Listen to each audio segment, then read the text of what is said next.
Well, when you catch a 20-pound salmon, what do you do with it? Well, my son-in-law cut it all up, filleted it, and my daughter's going to pressure can the nice chunks of meat so they'll have canned salmon. And I said, hey, don't waste all that skin and the bones and the extra bits of meat that you don't cut off.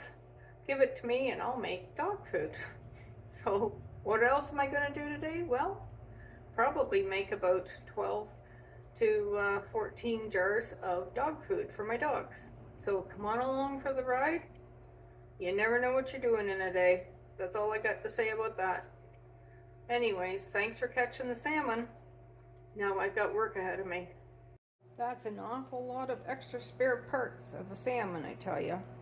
Anyways, we'll work away at it, put it in jars, and pressure can it for 100 minutes. I'm going to be putting it in pints, so I can split it between my two dogs and maybe a bit for my cat.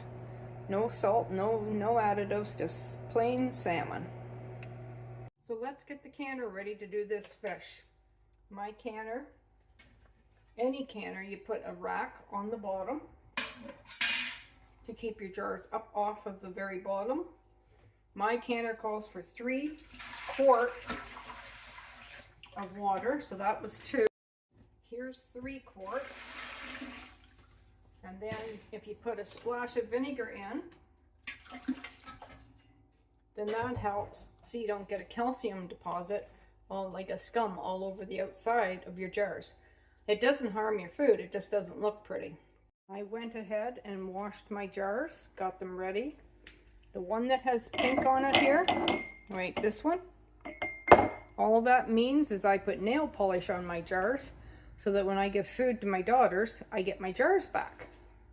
I have all my rings and lids ready, brand new lids, ready to go. I'm almost giddy with anticipation to cut this bag open and get the aroma of lovely salmon parts. Blech. Anyways, what we do for our pets, I guess it's a different thing. We're willing to do things like this, so let's start packing jars. And yes, I put gloves on. I don't mind touching the fish. I just don't want to touch that much fish and end up stinking like fish later. No thanks. Really nice chunks of fish, folks, and some skin. My dogs will love this. Apparently there's eggs in here too. Blech. Sorry, that doesn't sound too appealing to me. It was a honking big fish, so why waste the fish? Let's make use of it. It was caught in Lake Ontario. Probably that's enough. You just want to go up about 1 inch to the rim.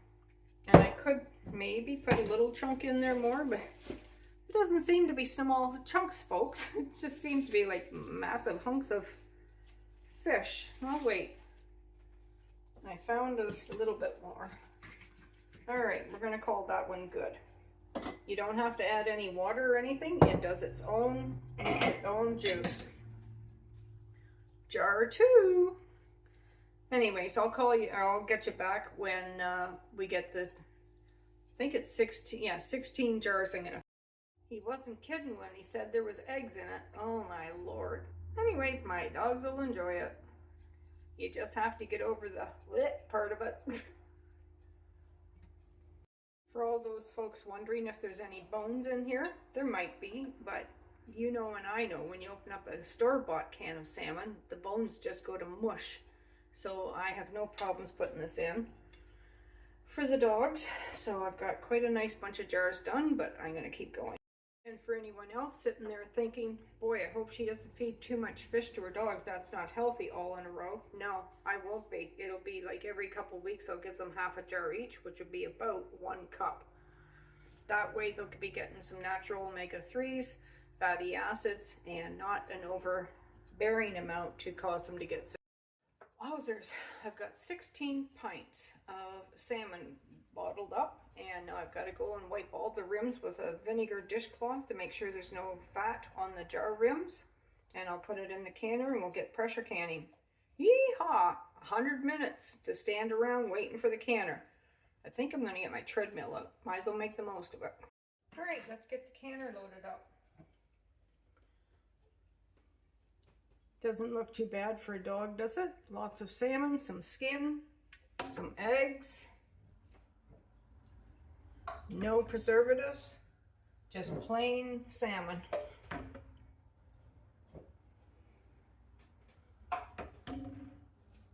My dogs and cat will be very happy this winter.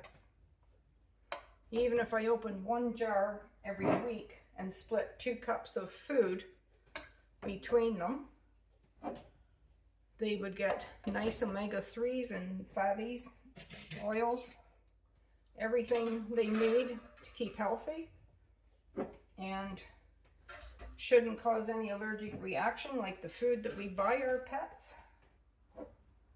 I think it's a winner fish dinner.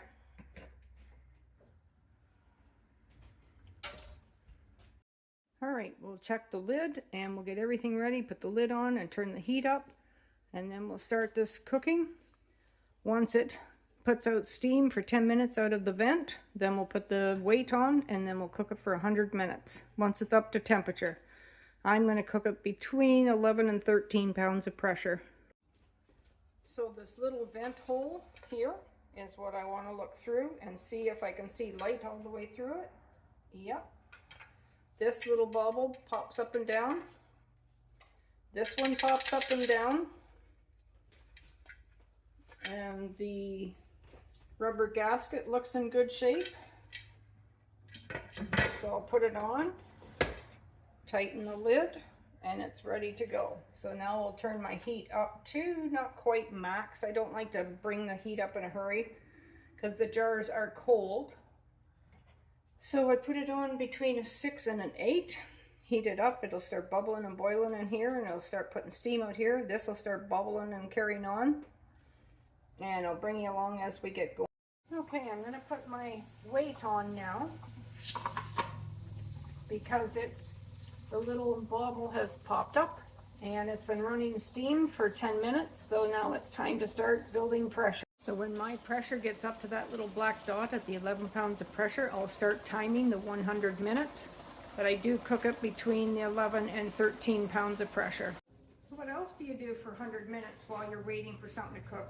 Well, I guess you go for a walk. Can't leave the house, so I guess the walk's indoor on a treadmill. Catch you folks later. You don't need to see me walking on a treadmill, but that's what I'm going to be doing for the next 100 minutes. Okay, so our 100 minutes now begins. Anytime I check the pressure canner, then I come back and get right back on the treadmill and get pretty good at hopping off and on and not getting hurt. Just thought you would really want to know that. Now that it's getting up closer to the 14 and 15, I start turning my heat down so it doesn't go over 15. That way the weight doesn't start jiggling. I just cook it between 11 and 13. Well, I just wanted to let you know that my 1 hour, or the 100 minutes timer just went off. So I turned my burner off, and as you can see, we're slowly coming down, and eventually we'll get below, right back down to the 0. And once it gets to there, and this little metal thing pops down, I'll wait for probably 10-15 minutes after that, and then I'll take the weight gauge off, and I'll wait again, and then I'll take the lid off, because everything is still under pressure. You want to take your time. So the next time I come back, I'll be showing you the jars of canned salmon. The time has come to take the salmon out.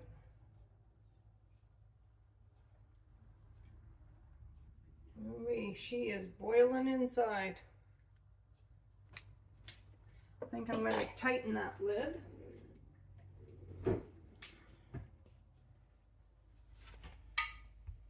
One of them just sealed. You heard that little pop?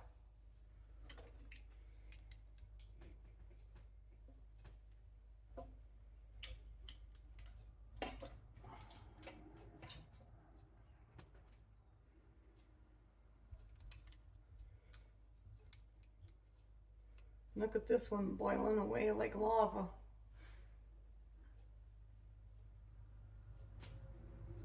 They are hot, hot, hot. but at least I have 16 pints of dog food for my dog and cat this winter. So I'm going to continue taking these out of the kettle. Thank you for coming along. I hope we have learned something together. Canning dog food. I've done that with scraps of beef and scraps of chicken when I'm pressure canning them, but I've never done salmon yet. Anyways, thank you for watching, and if you're first time here, welcome, and if you've come back, I'm glad you came back. If you're a previous subscriber, like, share, and subscribe, and we'll catch you on the next video. Thanks for watching. Blessings to you and your family. Bye.